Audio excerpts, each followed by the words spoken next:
There were a couple tweets about people hating on Backrooms because it didn't have a certain song, it didn't have certain references that they were expecting, and so they rated it really low. I guess it felt disrespectful to the Backrooms internet culture. I guess a lot of what Backrooms is it's up to interpretation because there's so many different stories, interpretations, pathways that this whole thing goes. So that kind of criticism doesn't make sense.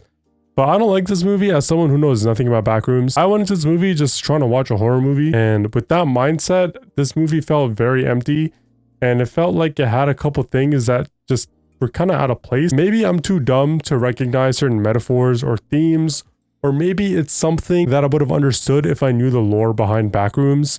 But as someone who doesn't know anything, it just felt like they had a couple things in the beginning that were interesting, but they kind of didn't go anywhere. So it just kind of felt useless. There's a lot of people talking about how the first half of the movie is really cool. I agree, it is very cool. It felt a little bit slow, but I love the uncertain atmosphere because I was just tense the entire time, right? Like the atmosphere that he created, like Parsons probably spent a lot of time creating this uncertain atmosphere. And the scariest part is not knowing what's going to happen, right? You see all these unknown rooms, you don't know the meaning of them. And, that's kind of, I think that's a whole horror part of this movie. But I thought that, there's so much intensity. I'm waiting for something to happen, right? Like I'm on the edge of my seat the entire time, but nothing does happen. Like I feel like there were so many parts where he could have added like a little jump scare or something a little bit creepy. But it just felt so wasted. Like there were a couple things, but I felt like it could have been so much better. The whole movie, I'm basically just sitting here waiting for a huge climax, which I thought was going to be the reveal of that entity. But even the reveal wasn't scary at all. The entity didn't look creepy or as creepy as I thought it was going to be. He wasn't that freaky. He was just like a derpy cowboy. I don't know. Like the movie did such a good job of putting me on edge, but it didn't really put me over the edge. I'm just kind of I'm getting edged. I'm just getting blue balled the entire time. And it felt kind of exhausting, expecting something scary or crazy to happen, but nothing really did. Maybe that's why people like the movie. Maybe that's, the glamour of Backrooms is being like sitting in your chair, just so tense the entire time. Maybe people are into that kind of stuff. But for me, it felt like it was building up to something huge and we just didn't get that thing.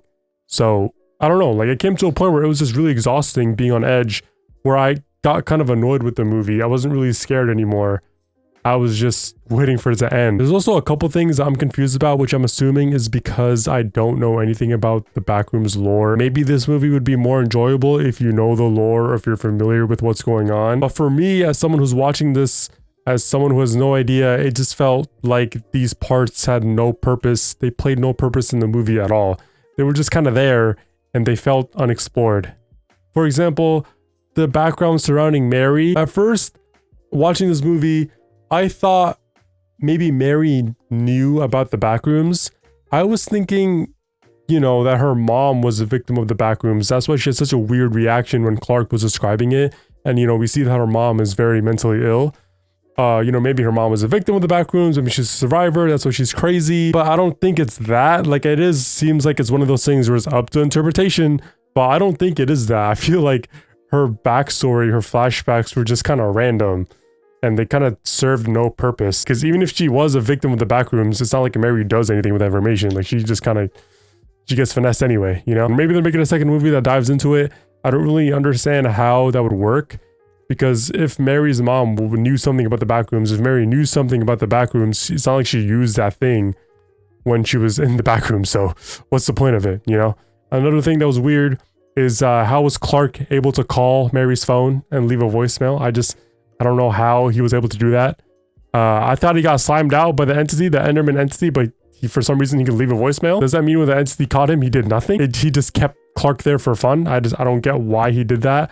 And I don't understand why Clark got to live for as long as he did and Catherine, her boyfriend, got to die. I don't understand the logic behind that entity because he ended up killing Clark anyway. Why did he keep him alive for so long? What's the point of it? Like maybe, the uncertainty around the entity's mindset is supposed to be scary, but for me, it just felt kind of annoying. I didn't get the point of it. It didn't seem scary. It just felt random. Like this felt like the fakest scary movie I've ever seen. I don't know, man. I was very disappointed with the reveal of the entity, man. I'm not gonna lie. I was expecting him to have some fucked up scary ass face, But he's not even that creepy, man. He's not even that creepy. It was an okay movie. Like, if, you know, Kane Parson, it's his first time making a movie. It was pretty good for what it was, but I'm not going to rate it highly because of that. I'm going to rate it off of my enjoyment. And me personally, it wasn't that good. Like, I know I'm saying it's not that bad, but it's not that good. You know, like, I wouldn't watch this movie again to maybe pick up on things that I missed, because I probably did miss things. I'm not about to go watch a movie again to confirm that. It was just not that enjoyable, man. Like, that intensity that I felt that I really liked was just getting dragged on for so long that I just got kind of annoyed. And I was just waiting for the movie to end. I read a review where someone's talking about how this movie is like the greatest movie ever. I don't understand why you think that way. And I try to have an open mind to these things because I'm a firm believer in, you know, the more things you enjoy, especially when it comes to art, the better you are as a person. Why would you purposely hate on things? You're just going to become a more spiteful person from that. So I tried liking this, but I don't get the hype. I really don't understand.